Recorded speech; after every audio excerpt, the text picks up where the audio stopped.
बात लाइव में आपका स्वागत है। मैं हूं मुज़फ़्फ़र ग़ज़ाली। इस वक्त हम जवाहरलाल नेहरू एजुकेशन कैंपस में हैं, जहां 2 रोज़ा एजुकेशनल कॉन्फ्रेंस चल रही है ऑल इंडिया एजुकेशन मूवमेंट के बैनर के तले। कल इसका इफ्तिताह हुआ था पिंक सिटी प्रेस क्लब में। आज का पहला सेशन शुरू हुआ वक्फ बोर्ड के मसाइल को लेकर, जिसमें एक मुकर्रिर थे जनाब जावेद साहब, जो वक्फ वेलफेयर फोरम चलाते हैं लखनऊ में। हम उनसे बात करेंगे और समझने की कोशिश करेंगे कि वक्फ का असल मसला क्या है। जावेद साहब, आपका बहुत बहुत हमारे यहाँ स्वागत है। आपने इस पर स्टडी की है, आप काम कर रहे हैं, फील्ड से जुटे हुए हैं। तो फील्ड में काम करने के दौरान आपका एक्सपीरियंस क्या है वक्फ को लेकर?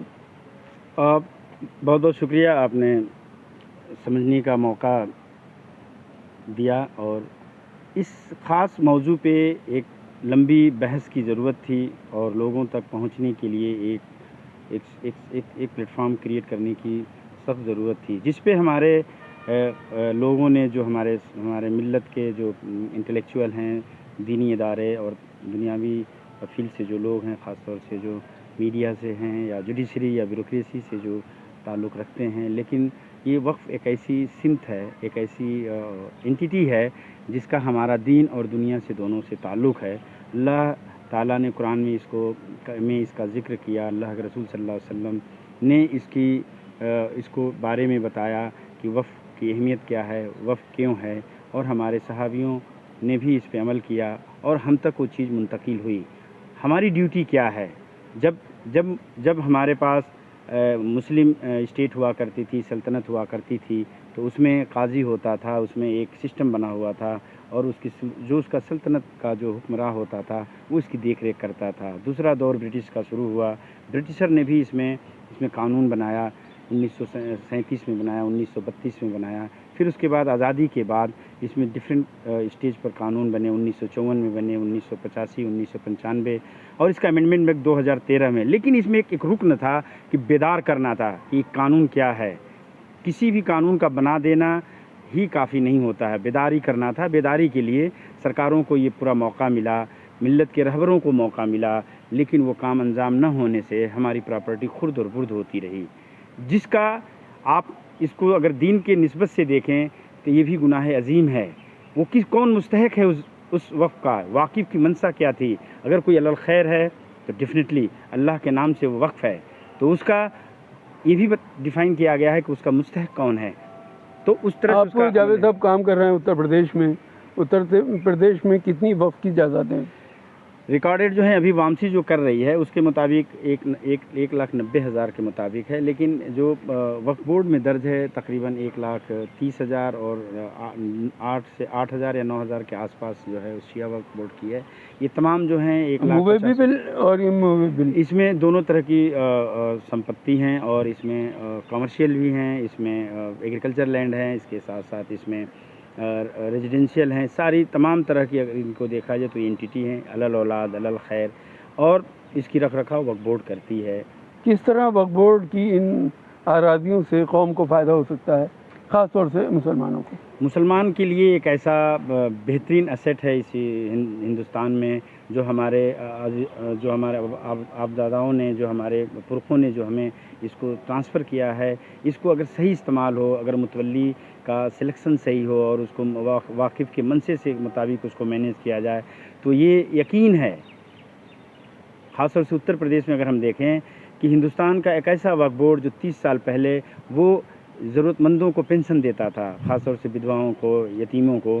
क्या हुआ कि 30 साल बाद उसके पास तनख्वाह तक के पैसे नहीं हैं। इसका मतलब ये दिखता है कि जो हमारे हुक्मरान थे, जो हमारे रहबर थे, जो गवर्नमेंट के में उनका हिस्सेदारी थे, उन्होंने अपने फ़राइज़ को अंजाम नहीं दिया। और आज वही वक्फ बोर्ड जो हिंदुस्तान के 40% का हिस्सेदार है, जो दर्ज है उससे ज़्यादा कहीं दर्ज नहीं है।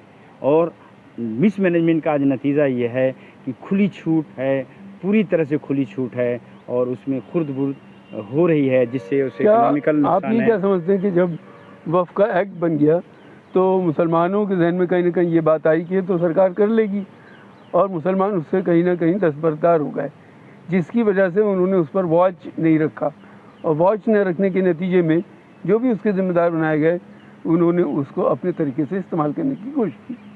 बिल्कुल, कुछ हद तक ये बात सही है कि सरकार की ज़िम्मेदारी होती है, ये स्टेट जो वेलफेयर स्टेट मोड की सभी संस्थाएं हैं, ये ऑटोनॉमी बॉडी हैं, इनका बिल्कुल चेयरमैन जो है इलेक्टेड होता है, इनके मेंबर होते हैं, और मुतवल्ली जो हैं एक लीगल एंटिटी है जिसकी पूरी ज़िम्मेदारी होती है। वक्फ बोर्ड के कारगुजारी में ये भी है कि वो अपने ऑडिट कराए और उसको अपने कैबिनेट, अपने असेंबली में उसको अप्रूव कराए, और हर साल ये प्लान दे, मुतवल्ली दे वक्फ बोर्ड को और वक्फ बोर्ड दे सरकार को, और ये बताए कि हमने आप इतना प्लान किया है, मेरी ये फाइनेंशियल मेरी टारगेट है और मैं इतने लोगों को फ़ायदा पहुंचाया। तो ये सब चीज़ें गायब है, इनकी ऑब्जेक्टिविटी से गायब। ही मैं आपको रूबरू कराऊं कि उत्तर प्रदेश के जो चैप्टर में कोई नियमावली अभी तक नहीं बनी है। 1995 के बाद 27 साल हो गए कि अभी तक नियमावली नहीं बनी। नियमावली एक ऐसा जुज़ है, एक अहम पार्ट है कि जिससे उसकी अकाउंटेबिलिटी फिक्स होती है कि मुतवल्ली का क्या रोल है, मुतवल्ली को अपॉइंटमेंट की टाइम क्या है, क्या उसकी क्वालिफ़िकेशन है, फिर जो उनकी तनख्वाहें हैं, फिर उसके बाद जो है वक्फ बोर्ड का रेवेन्यू मॉडल है, फिर वो सेंट्रल वक्फ काउंसिल को शेयर करता है। इन चीज़ों पे कोई अकाउंटेबिलिटी नहीं है, कितने वसूली हो रही है। अगर आप कोई आरटीआई से या किसी तरह से सूचना अगर मांगें तो ये रिस्पॉन्सिबिलिटी सीईओ या वक्फ बोर्ड के चेयरमैन ये सब की होती है, लेकिन आपको सूचना नहीं मिलती है। मुख्तसर ये कहना है कि सरकारों के जो निज़ाम हैं वो तो कानून बनाना है, उनका एक अपना कानून में संशोधन करना है, लेकिन आप देखिए सिख कम्युनिटी को, जैसा कि मैंने आपको बताया कि सिख कम्युनिटी ने बेहतर मैनेजमेंट किया 1942 से लेकर अब तक। उनका वक्फ एक ऐसा एसेट बना कि आप उसको एग्जाम्पल के तौर पे देख सकते हैं। देखिए, ये भी कहा जाता है कि सरकार का भी बहुत बड़ा कब्जा है वक्फ की प्रॉपर्टीज़ पर। एग्जैक्टली। और ये भी कहा जाता है कि जिन लोगों को वक्फ की प्रॉपर्टीज़ किराए पर दी गई वो किराया बहुत ही नॉमिनल है और उसको बढ़ाए जाने की भी ज़रूरत है। तो सरकार के कब्ज़े से ये अराज़ियाँ कैसे खाली कराई जाएंगी और इसका जो जायज़ किराया होता है वो कैसे वसूल किया जाएगा।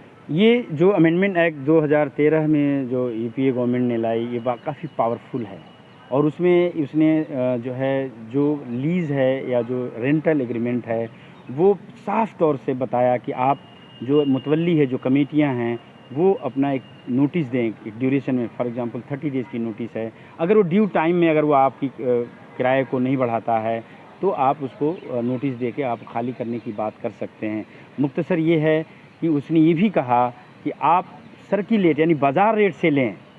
मिसाल के तौर पे उत्तर प्रदेश में दारुल-शफ़ा है, इंदिरा भवन है, या आप दिल्ली में आ जाइए, आप देखिए अभी सीजीओ कॉम्प्लेक्स है, तमाम ऐसे गवर्नमेंट के इदारे हैं। जैसा इंदिरा गांधी कहती थी ये बात, या कई हमारे अटल बिहारी वाजपेयी, स्वर्गीय अटल बिहारी वाजपेयी ने ये बात कही कि आप अगर इसका मैनेजमेंट कर लें तो सरकारों के मोहताज नहीं होंगे। इसका मतलब जो वक्फ बोर्ड के चुने हुए लोग आए, जो अल्पसंख्यक के मंत्री आए, जो केंद्रीय मंत्री आए, इन्होंने अपनी ड्यूटी को अंजाम नहीं दिया।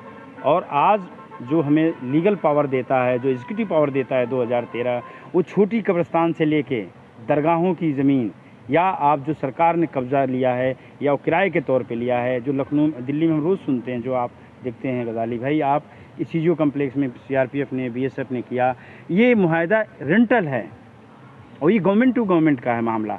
तो इसके अगर हम बेदार कर दें मुतवल्ली को, हम बेदार कर दें वक्फ बोर्ड के कारगुजारियों को और लीगल एंटिटी को, हम बता दें कि जैसे 2013 अमेंडमेंट में कहता क्या है, तो उसमें हम ट्रिब्यूनल में जाते हैं, हम किसी लोअर कोर्ट में नहीं जाते हैं। आप ट्रिब्यूनल में जाइए, वो एक शॉर्ट टर्म में टाइम में आपकी चीज़ों को डिस्पोजल करता है। एक इशू ये आता है कि जब सरकार ने कानून बना दिया, सरकार इंतज़ाम करती है, सरकार अपॉइंट करती है, सरकार के तरीके से वहाँ चेयरमैन बनता है, कमेटी बनती है, तो दूसरी कम्युनिटी से सोचती हैं कि शायद ये सारी प्रॉपर्टी जो हैं इनका फ़ायदा हमको भी मिलना चाहिए, और ये डिमांड हमेशा उठती रहती है।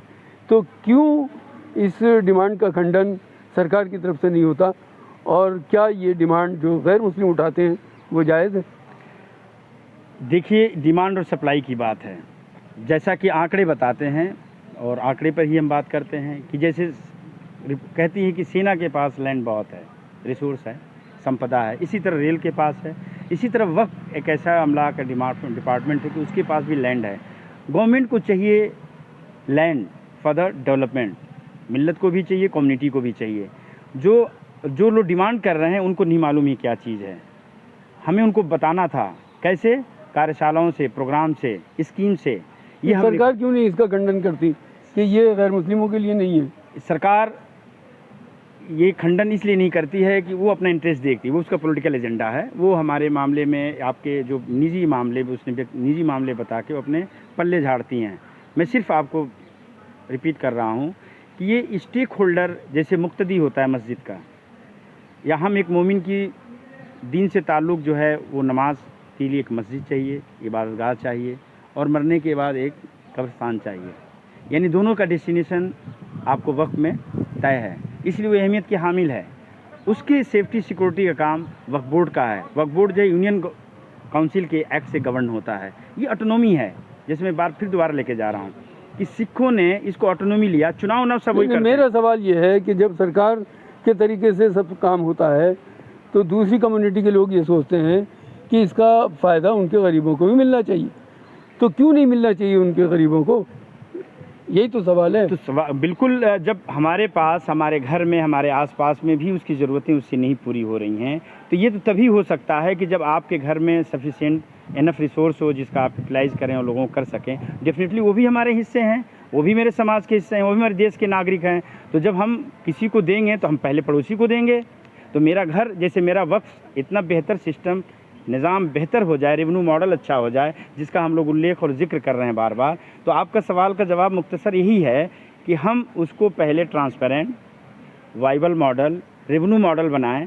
और हमारा भाई वो भी है, हमारा भी उस इस मुल्क के। आप इस डिमांड को सही मानते हैं गैर मुस्लिमों की? नहीं, डिमांड इस तरह से कि रेवेन्यू में उनका हिस्सेदारी होना चाहिए, लेकिन जो डिमांड उनका है वो गलत तरीके से है कि ये होना नहीं चाहिए। तो ये हमारे मज़हब से, हमारे शरई से तरीके से, हमारे पर्सनल लॉ से, ये अंग्रेज़ों ने 1937 में इसको डिक्टो किया, उसको कैरी फॉरवर्ड किया। जबकि उलमा इकराम और तमाम लोग ये कहते हैं जो वक्फ के जानकार हैं कि मुसलमानों का वक्फ है और इसका फ़ायदा सिर्फ मुसलमानों को होता है या होना चाहिए, तो गैर मुस्लिमों को कैसे मिलेगा? आप कह रहे हैं कि उनको हो सकता है। मिसाल के तौर पे हमने एक कम्युनिटी सेंटर बनाया या मेडिकल कॉलेज बनाया। आप साउथ में जाइए, जो मेडिकल कॉलेज बनाए गए, पैरा मेडिकल, जैसे ये हम जहाँ खड़े हैं पैरा मेडिकल कॉलेज है, तो यहाँ से दोनों बच्चे पढ़ते हैं। नहीं, वक्फ का मामला कॉलेज से अलग है। नहीं, मेरा सुनिए, तो वो कैसे लेट मी फिनिश। वक्फ के लैंड पर कॉलेज बने, दीनी कॉलेज, दुनियावी दीनी दोनों बने। आप साउथ में जाइए, जैसे पैरा मेडिकल कॉलेज बना, वहाँ पे इंजीनियरिंग कॉलेज बना। हमारे सभी लोगों ने वहाँ पे, देश के नागरिक है, हिंदू मुस्लिम सब ने पढ़ाई की, तो उसका उससे लाभ लिया। दूसरा हॉस्पिटल बना, उसने भी इलाज लिया, उसने भी लिया।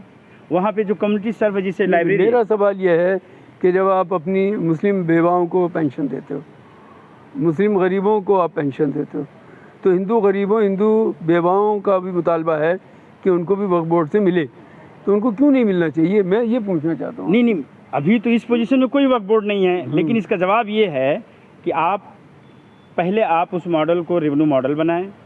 फिर आपके यहाँ आसपास में, हमारे यहाँ सिस्टम डिफाइन है कि who is the first, who is the second.